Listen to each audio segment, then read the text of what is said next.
Hey, the Rulers, DMO73 here, and we have our first Pilgrim Memories feature match with myself on Grimm and Alice versus Paul Clute and Snow White and Little Red. Let's go ahead and jump right in. Ruler School is brought to you by Odyssey Games, where you can go to pre-order upcoming Force of Will sets, ccgprime.com for singles and supplies, cardodoko.com for those rulers in the international market looking for product, the Ruler School Circuit Series now offering our 2024 Quarter 1 circuit kits, and our guest lecturer members, Fight Ramen.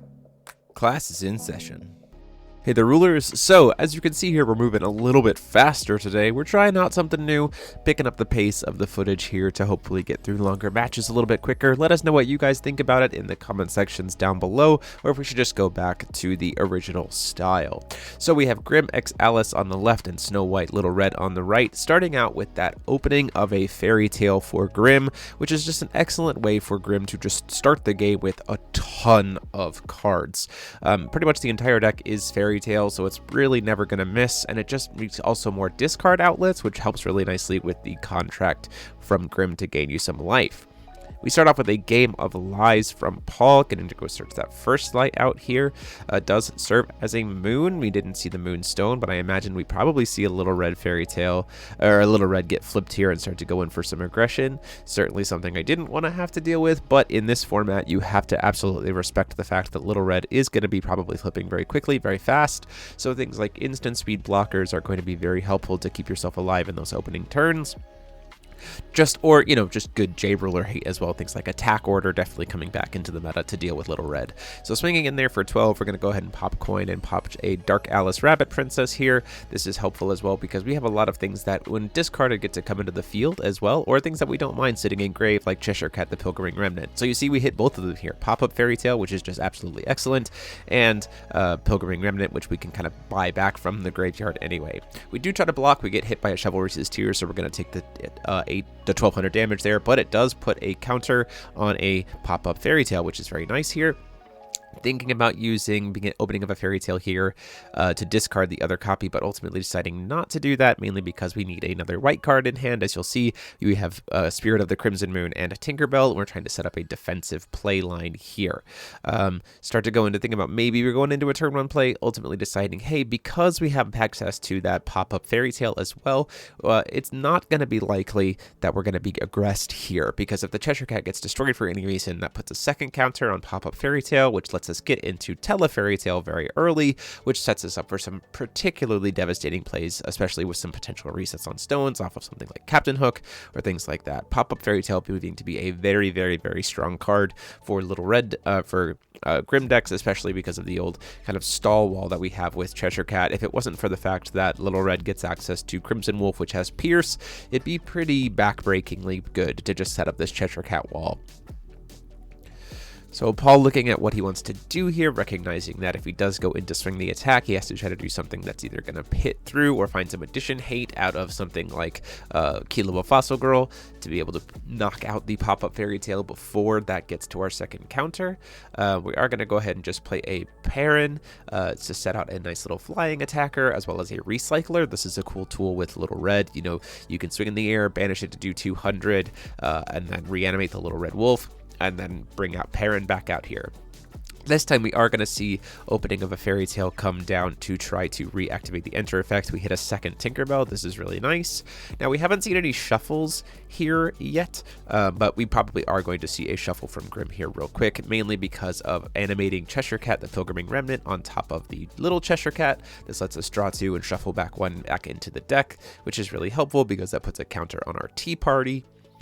And then we can use that to Judgment Alice, and that's kind of the way this deck works. Is it's Alice Friends in Wonderland. Alice is going to kind of constantly be flipping, whereas Grimm is going to be fueling the Tea Party there to kind of keep the pressure going, especially because we can heal Alice very quickly, and we get a lot of flexibility with what we get off of the Alice. Like in this case, playing for white using the Alice's Friends and then getting us 1,000 life back, which is nice here, and also having a J ruler body, which is good against Little Red because she can't pop J rulers. So we have a nice little blocker to serve against the Little Red when she flips. So now we have a barrier thing that can't be popped by Little Red, and we have Alice who can't be popped by Little Red. So we have a really nice defensive option here. The other nice thing is about, again, we have a Cheshire Cat Pilgrim Remnant on top of a regular Cheshire Cat, which means that Cheshire Cat gets sent to the graveyard, will get shuffled back into the deck, and then the other little tiny Cheshire Cat gets reanimated. This is once again setting us up for some very nice pop-up fairy tale shenanigans. We see that pop of parent to deal 500 damage or 200 damage to me. Then little red gets animated, doesn't have a target. It does reanimate the parent. Lots of stones here. We got to judgment off of just hitting the fire moonstone, which is nice. This is again some of the value that little red presents. But the biggest concern here right now is that early pop-up fairy tale. It is something that is going to be, you know, a pretty dangerous card for Paul to kind of play into, not seeing those Crimson Wolves, because there is a world where if we save, so like if Paul puts those 2 stones back off of it, those stones are doing a lot of work here, and then we kind of just wait and use the Telefairy Tale to go get a hook. Then we can like bury those wolf stones even deeper, which puts him in a bad spot for making Crimson Wolves not as good because they're harder to reanimate, like incidentally or things like that. So now we're just threatening Telefairy Tale at any point in time, which is a nice point of interaction against this deck, which probably doesn't have a lot of ways to be able to interact with it. Our first Lone Wolf comes down, which makes a lot of sense. It is very large, currently swinging at 1,000 with Pierce. Probably going to block that with the Alice and just accept the 300 damage. Go to block with Alice, take the 300 or 500. Oh, the first light also hits it, so another 200 there from the first light because that's also a moon. We're going to go ahead and cycle, choosing not to get rid of the other wolf stone, getting that darkness moon fragment or fire moon fragment, which makes a lot of sense. Going to search at the end of his turn with Grimm. This is one, again, one of the really nice things about Grimm. Grimm wants to be discarding a lot of stuff. Pilgrim Remnant is great to discard because we're just going to reanimate it. We have a lot of things that if we discard Pop-Up Fairy Tale and the contract serves to just come into the field anyway, so you just get a lot of incidental value off of that anyway. I think we grabbed either a Cheshire Cat or a Never End there, and then also we get shuffles, right? So these shuffles are really good because now Alice just died. We're going to get another shuffle out of the way here by just throwing our Cheshire Cat under the bus onto the Lone Wolf. We're going to heal Alice and then burn another 2 for another 2 will. Again, each one kind of independently cycling because it's main timing. We're going to try to do Judgment for Light and Wind, and we are going to try to pop that first lie and gain Game of Lies and gain 1,000 life. So once again, kind of trying to keep the aggro deck away from being able to do as much pressure as possible. At that point in time, we have a ton of cards in our hand, so we're probably just going to pay 1, slam down a Never End. That's the other great thing that you think about in this deck, is that we naturally are probably going to get to 10 Fairy Tales. Never End has the ultimate effect bonus way here of making everything in our deck a Fairy Tale too, which means Telefairy Tale becomes even more devastating when it's instant speed. And when discarding to hand size, it just fuels the graveyard with more actual Fairy Tales, which means it's very likely that Never End is just going to naturally hit a point where we have 10, even regardless of stones, even without having to tap a ruler. So right now you can see, I believe we're at 1, 2, 3, 4, 5, 6, 7, 8, 9 Fairy Tales, a single pitch of a card from Grimm, and suddenly we are at the 10, which is crazy because Grimm is pitch as cost, so we're pretty safe for being able to set up the Never End. Which is probably why he was also reprinted in Pilgrim Memories, because he combos so nicely with Grimm. Still have that little red, no wolves in the graveyard to be able to reanimate, but we do have access to the Judgment of the Wolf Girl here. We're going to try to block. Oh no, sorry, we're not going to try to block. We're going to go ahead and try to tap to activate Never End at this point in time. We go to block the flyer with Never End, and then he banishes to burn us for 200. Out comes a Crimson Moon, which lets him search for another wolf. He goes to start searching for the rabbit here, but then we kind of talk about it real quick and remind him that all of my Fairy Tales gain Eternal, and Pop-Up Fairy Tale is technically a Fairy Tale as its subtype. Never End doesn't protect just Resonators or J-Rulers. He protects everything that's a Fairy Tale. And so we kind of talk about that through, and then we go researching for saying, oh, you know what, that makes sense. Let's go ahead and just grab another wolf and try to be as aggressive as possible, which makes sense with me being tapped out. The problem is here that being that I can just very easily go into Tinkerbell, which is one of the greatest things about Grimm that he has going for him. It's just instant speed. The ability to set up Tinkerbells pretty consistently is just something you have to wrestle with when you're playing as Alice, or Grimm versus Alice. Getting that second Crimson Wolf. We're going to go ahead and do Judgment. It can shoot the Never End. Gets us to reanimate the Perrin. Knowing full well that there's a second wolf in hand and lots of aggression, we're going to go in for 12. It's actually a lot more than that because of Grimm, the Crimson Moons, and all the puffs from the Wolf Stones and everything else. So at that point in time, we're going to have to try to pull the trigger on Pop-Up Fairy Tale. Paul in hand does not have any way to be able to interact with it. Does have a way to be able to interact with the thing we're going to grab, though, which is a big piece here. Does have that... does have access to that Kilo of Fossil Girl, which makes sense why we didn't use the Kilo of Fossil Girl in advance, because once we got to 2 counters, you're always going to want to save it for what we try to bring out with Telefairy Tale. You're not going to want to do it with anything else. So here comes the fun part of Grimm X Atlas with pop-up.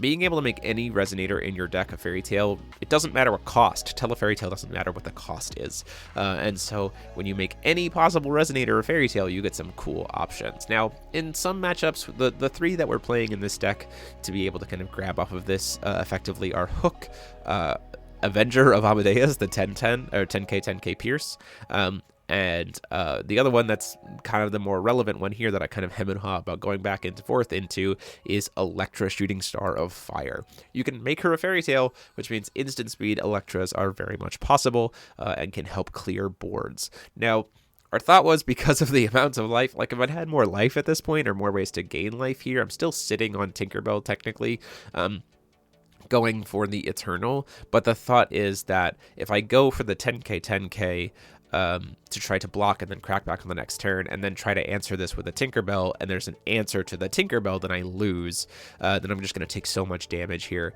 It makes more sense for me to try to force an out against the Electra and then follow that up with being able to use Tinkerbell. So Electra's going to come down here, try to board the board for 16, and kind of make it so stuff can't attack. And then we'll also be able to serve as a blocker for Little Red, and she has Eternal because she's a fairy tale.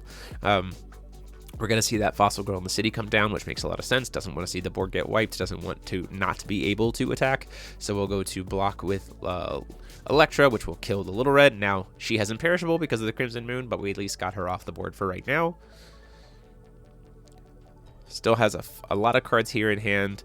Now the question becomes, do we see the commitment of the second Crimson Moon to be able to push in, or do we just try to swing in with what we have, except that the problem is the crackback here is just so devastatingly lethal that if it's not, like right now represented on board is 15, 31, 38 damage on board that Paul can't possibly answer. So if Paul can't kill me this turn, then it's better for him to just set up a blocker wall, which also sets up a bad position of, like we said before, we know I have Tinkerbell in hand. I haven't searched with Grimm. It's very real that I could just go, search for a Crimson Moon. We're just going to go ahead and send up the recycle and call it a day. We're just going to go ahead and say that's fine. We're going to go to our turn, or we're going to go pitch to Grimm here, I think. Yes, pitch a Spirit of the Crimson Wind, or Crimson Moon. Get a second Never End just to set ourselves up for even more flying big old blockers. That is one of the weird things, though, is like Pop-Up Fairy Tale wants to see my fairy tales destroyed, and if you go too hard on the Never Ends, you just won't ever have your stuff be able to be destroyed. And so, you kind of usually get maybe 1 Telefairy Tale per game, which is why the deck isn't playing too many. I think we're playing 2 in the main board and 3 Pop-Up Fairy Tales just as a little mini engine, which makes a lot of sense. So a lot of pressure sitting on board here, the ability to start protecting ourselves. We're going to go in for a second Never End, which cycles, gets to go in for a Grimm pitch effect, which is going to get us the contract to out the field. We're not going to contract this turn for sure. There's no real point in doing that, but we do get another Fairy Tale. We have lots of backups set up for Alice if she dies. We have to swing in with Electra.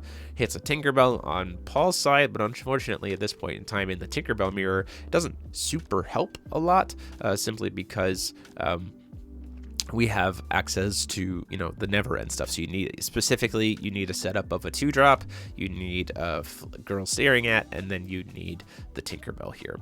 We see first live before recovery to try to draw into some more cards. I'm probably not going to let him, you know, make me lose any life, especially with Game of Lives being gone. So we're probably just calling 0. It's a question of how much Paul is going to call, if he's also going to call 0 or anything else.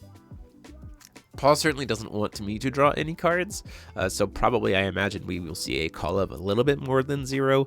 We wrote it on our phones. I believe Paul ended up choosing 8, goes down to 20. Goes down in life there. Moves to recovery. Little Red's able to flip this turn, but again, those never ends are pretty back-breaking at this point in time. The answers being, you can still put in a good deal of pressure here because of Pierce, right? So they're 15-15s. Little Red, we got a Crimson Moon gets reanimated, or a Wolf gets reanimated because we hit the Wolf Stone. You know, these guys are very large, and there's a very real possibility of just getting some real pressure in here despite the Eternal, because Pierce is a thing. That's just something that we have to consider. So we see a Glorious Little Moon come into play here. It's going to try to cycle the hand. It leaves Paul with only 2 will here, which is probably exactly why we're going to go ahead and burn 100 life for Grimstone and pitch a Persephone to put the wolf back in hand. Our thought here is, if you want to hard commit to the Wolf Moon here, you walk into Tinkerbell, right? That's the play. You walk into us taking damage off the Tinkerbell. Glorious Little Moon's coming down here, or us wiping the board off of Tinkerbell, which also wipes the moon off the board, which is really, really good. So these wolves are both 20/20s, which is kind of insane. Just something to keep in mind here. And then the buffs from the moons, the buffs from the stones, and also the fact that Little Red's going to be able to flip and burn a never end for 800, which actually makes it so that pierce damage will be greater. That pop-up Fairy Tale is a worthless card right now. It's nothing's going to be destroyed. We have permanent Eternal. And Paul kind of has free reign, but Paul being tapped out here makes it a little bit rough. The hand is not great. No real interaction there to work with. No Chivalry's Tears, which would have been great for some additional burn through. But ultimately kind of walking through and saying, I think we just kind of have to commit to the Little Red flip and try to push in. The problem being at this point, there's nothing that happens that... There's no surviving the crackback even here. Like, it has to be lethal because the never ends are going to be able to fly. Next turn we're going to be able to contract, which means also next turn we'll be able to use the Grimm contract to put counters on the never ends. So even at the amount of life that Paul is at, we will be able to do lethal. So we take the damage. After the pierce damage goes through, we go down to 18. Because again, the never end had 7 damage on it. Swinging for 12. Gonna have to pay 2, go down to 16. We'll flash in a Dark Alice, which lets us draw and discard a couple cards. And then for gain life, because of the Dark Alice, we go to block, and Paul says, yeah, no, at that point in time, I can't push through. So that is game 1. So game 1, thankfully, that life total gain from Crimson Moon, we didn't even need to go into the Tinkerbell, but it is, something to be considerate of as you're playing against the Grimm Alice deck. We're going to see just a turn 1 flip a Bloody Snow White here to go into Precision and being able to just tap and rest stuff down, which makes a lot of sense. This is going to be able to, if I do throw out a blocker that's not exclusively Cheshire Cat, would be able to tap it down before recovery and then push in for 1300 damage. But just like it's 2015 again, Cheshire Cat even nowadays is having a lot of impact on being able to serve as a blocker wall. As long as there's no Pierce, Cheshire Cat is still pretty good, especially when you can get them an instant speed and the way they recycle each other now.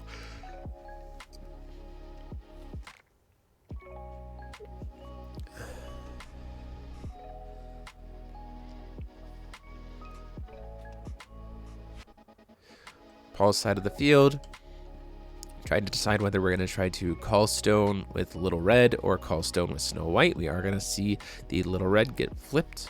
I believe there's something to be said about at least trying to swing in here with Cheshire Cat before Pop-Up Fairy Tale is live. It's not like the worst thing that would happen here in response to a declaration of attack is in response we pay 1 to pitch to Grimm to flash in Pop-Up Fairy Tale, and you kind of like we cheat you into giving us 1 counter for pop-up, but that's not really that bad considering how Paul hasn't played any cards yet this turn, because there's a very real possibility that there's a Kilo Fossil Girl in hand, and at that point in time the pop-up gets popped, we still have 1 will for interaction later, and my board kind of gets reset and all my will's gone.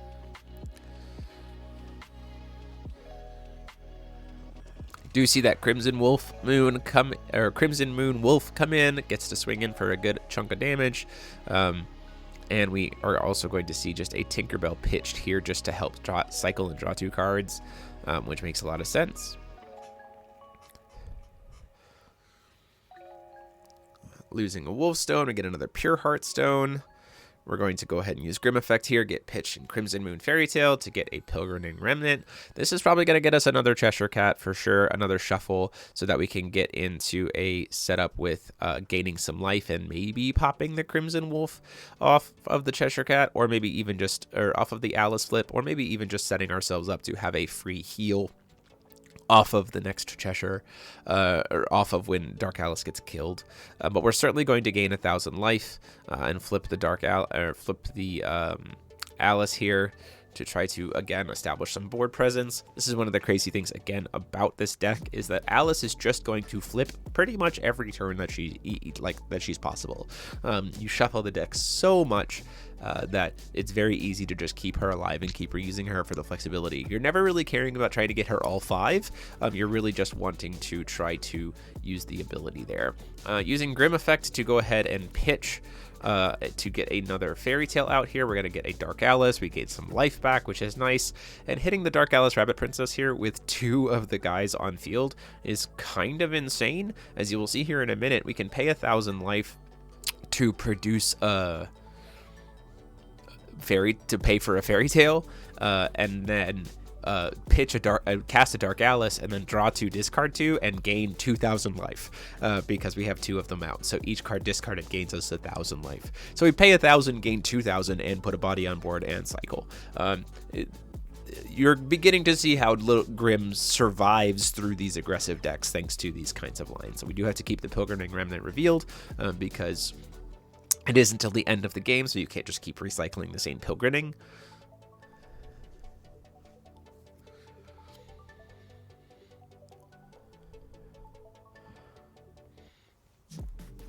Paul would have to try to flip over.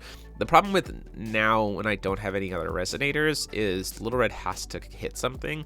There is something to be said about just calling stone with Snow White and then swinging in with the Crimson Wolf and then flipping Little Red to ping your Crimson Wolf to hopefully hit a Red Moon to reanimate the Crimson Wolf.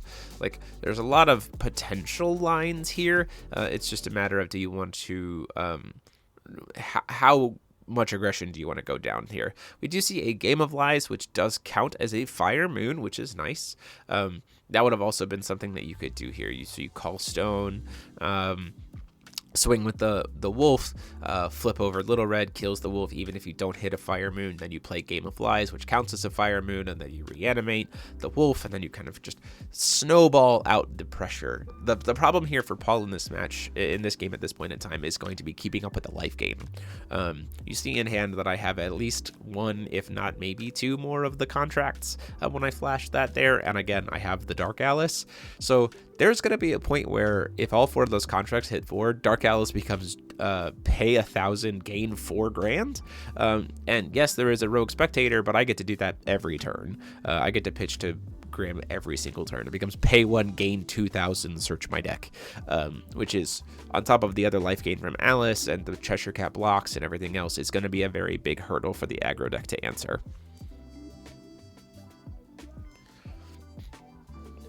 As long as I can keep my life total high enough to start using the contract effectively, it's going to be difficult for the Snow White deck to be able to push through at this point. That being said, if a pay 1,000 life Fossil Girl in response to the Dark Alice would be pretty backbreaking, because I wouldn't get to discard. I would have already paid 1,000 life to essentially do nothing and done some of the work for Paul for him, would have been fully tapped out, and at that point in time, the Wolves are just going to start getting in face.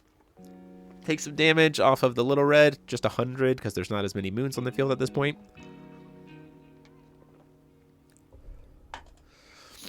Could have seen a Chivalry's Tears potentially pitched there to kill the Alice and get in some more pressure, especially since Chivalry's can't kill Cheshire Cat.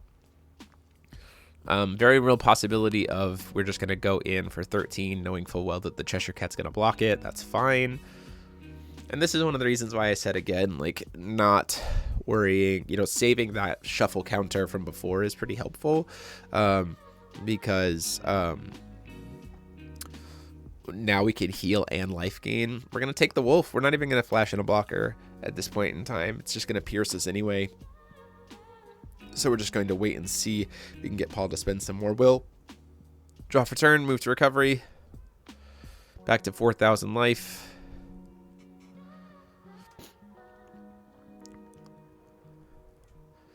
Going to start by paying $1,000, going down to 3 to play the Dark Alice. Dark Alice is not going to get answered, so we get to draw, discard. And like I said, there's the other 2 contracts. So now every card discarded is just 2,000 life. And we definitely get the 1,000 back from the... we would attempt to get the 2,000 back from... the contracts, but that's when we see the Rogue Spectator come down here, which is fine. The problem is now next turn we're certainly going to be able to gain the life there. We're going to go ahead and knowingly full well that we're not going to gain any life off of the Dallas. We're going to heal her and flip her, probably going to pop the Game of Lies. We're not going to gain 1,000 here, but we can at least get the moon off the board and make the wolves a little smaller. Having a full grip, we've got couple of light cards. We've got the ability to go search for Tinkerbell to wipe some boards. Got a couple blockers. The biggest problem here is, again, as always, the challenge against Snow White or against Little Red decks is the Pierce of the Wolves. Sometimes it's just too much. We know that that's going to be a Wolf Stone, so we are just going to see the Red Riding or the Snow White call our stone to set up Red Riding Hood. Red Riding Hood's probably going to flip and kill the Dark Alice to get that blocker out of the way.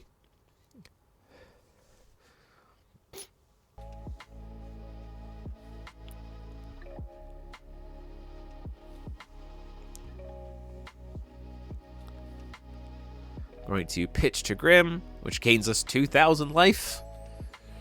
All those will trigger. No prevention of life gain from Paul at this point. Getting ourselves the Tinkerbell. We see a pitch of the opening of a fairy tale for Spirits of the Crimson Wind. Do have to pop one of my own contracts. It has to target something. It's mandatory. But we at least got some life out of it before it goes away. And then comes in the Tinkerbell for the board wipe to try to kill both J-Rulers in one fell swoop, which is really nice. And there is a chance of these wolves immediately coming back, but that still means I only took 1 attack from them each per turn instead of 2, because they would potentially get very, very big, knowing full well that Paul is potentially going to be able to play even more moons off of this. And also stopping the 1,200 damage from Little Red is nice. So, unfortunately hitting a replicate Nyarlathotep, so not a Fire Moon, not able to reanimate those wolves, although there's a very real chance that there's just another Fire Moon in hand, which brings them back anyway. We've used our Grimm pitch here. We can't search for another Dark Alice. We don't have any other ways to discard. We do have a Fossil Girl here, which is really nice, so we can at least stop one of the wolves from coming back potentially, but again, the hand could just be Fire Moon, and then it doesn't really matter. We do see that Perrin come down just to put a pressure body on board, and then we're going to see these stones as we move to end phase, and certainly going to use the advantage of that 4C stone to get the Replicant Nyarlathotep off the top of the deck. Move to recovery. Swing on the ground for 7. Paul says, yes, that's fine, I'll take it. Goes down to 32. Paying 1,000.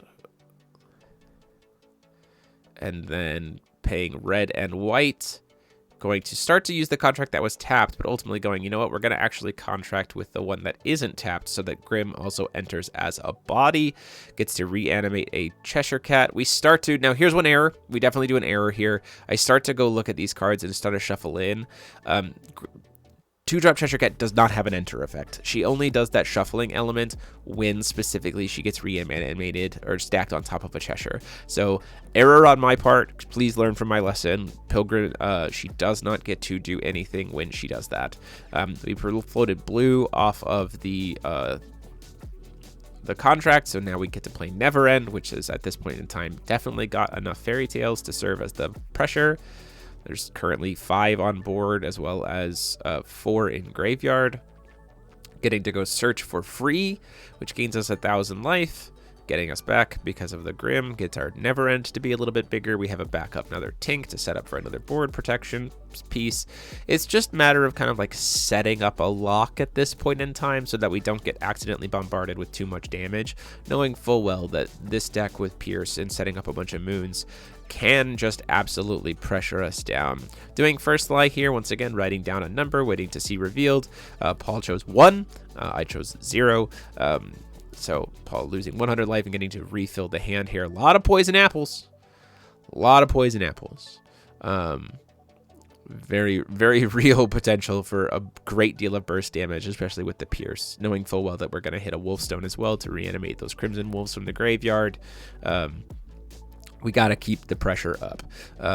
There's a world here where even through the Tinkerbell stuff, if we don't, if there's another Fire Moon on the top of the deck, or if Paul has one in hand, we could be in for a real bout of pain, especially with those having access to Little Red being able to flip, as well as access to all those poison apples.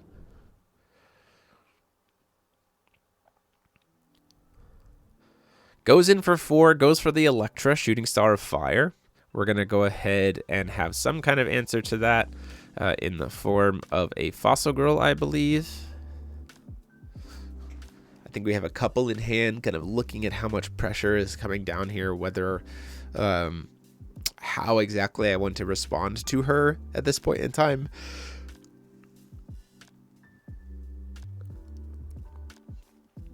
So there's a world where, because I have the Eternal elements, like, we would try to Tinkerbell in response, and then Fossil Girl, like, accept that we're going to take the 1600 from her and try to save the Fossil Girls for the Crimson Wolves. Ultimately, though, doing the math, we're just going to go ahead and say, you know what? I do not want to have to deal with that board burn. I do want to be able to cast spells this turn. And also just now realizing that if I took the 16, I wouldn't be able to Fossil Girl the Wolves anyway, because I wouldn't be able to cast spells. So we're just going to try to set up the Fossil Girl to stop it.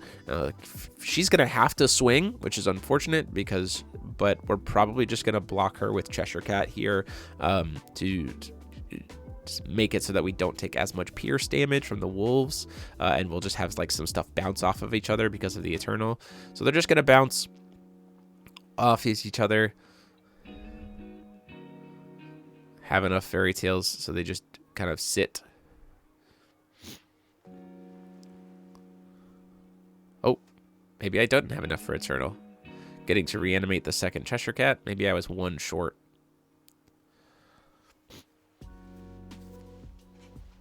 Swinging with the parent in the air, we'll take that damage.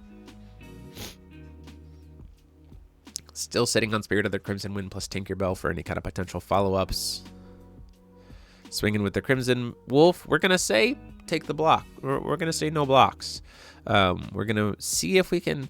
The amount of damage is such that if we can get a yeah, a use of will here from a poison apple. It deals 2,000, but it still puts us in a position where we do have the ability to pitch to Grimm. We're going to try to, we'll go to declare no blocks there from the wolves. We'll go down to 1,500, knowing we have an instant speed pitch from Grimm to gain 1,000 life because of the 2 other contracts.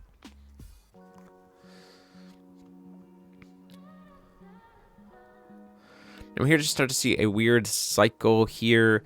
Double Chivalry's Tears would kill me at this point in time. We are seeing Chivalry's trying to pop my face with Chivalry's Tears, and also targeting his own wolves so that they can potentially reanimate. Here's the weird thing, though, about Chivalry's Tears again, is always trying to remember that Chivalry's Tears does not actually kill your own things. It makes it so if your own things die, you don't get killed. So Chivalry's Tears is going to resolve. We're going to gain 1,000 life by pitching to Grimm before it resolves, so we're at 17. After it all resolves, Paul has to find a way to kill his own wolves at this point. That's the biggest piece here, is just, and the wording of Chivalry's is not great in the sense that you have to actually successfully pop your own things with Chivalry's Tears for them to reanimate. So we could see a Little Red flip here, but also we killed Little Red earlier, so we're not as concerned with those being reanimated. I think there was a thought about trying to kill your own stuff so that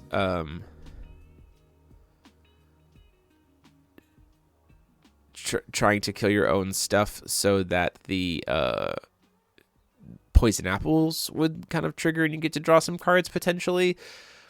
It's a little bit messy on the sequencing here. Arguably should have used a build the chase kind of thing. We're going to go ahead and at the end of his turn, go ahead and animate this Cheshire Cat from my hand on top of the Cheshire Cat on field, just for another piece of board presence. At this point in time on the round, I believe time was called. So just to kind of finalize things, we're going to use Never End, turn on the entire deck. And then we can use the free search off of Grimm. We know that Paul is fully tapped out. We're just going to go ahead and finish it out the same way we did the first time, which is just to grab the Electra. That's going to wipe the board, and we're going to scoop it up. So there you guys have it. Our first Pilgrim Memories match out of the way. Deck profiles up later this week. And until next time, this is DMO73 saying class dismissed.